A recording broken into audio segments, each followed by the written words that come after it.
وإذا ضربتم في الأرض فليس عليكم جناح أن تقصروا من الصلاة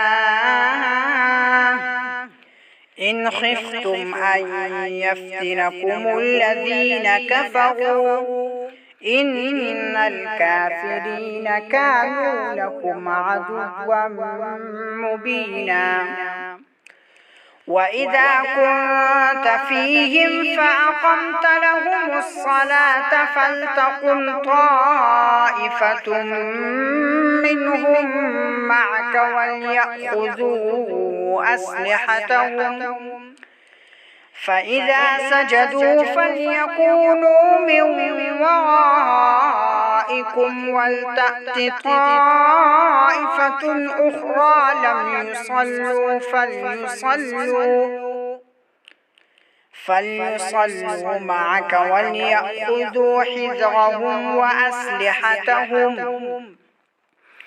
ود الذين كفروا لو تغفلون عن أسلحتكم وأمتعتكم فيميلون عليكم ميلة واحدة ولا جناح عليكم إن كان بكم أذى من مطر أو كنتم مرضى أن تضعوا أسلحتكم وخذوا حذركم إن الله أعد للكافرين عذابا مهينا. فإذا قضيتم الصلاة فاذكروا الله قياما وقعودا وعلى جنوبكم فإذا اطمأننتم فأقيموا الصلاة إن الصلاة كانت على المؤمنين كتابا موقوتا.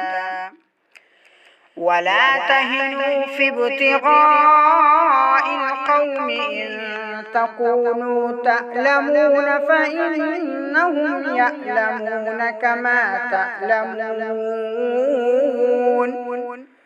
وترجون من الله ما لا يرجون وكان الله عليما حكيما.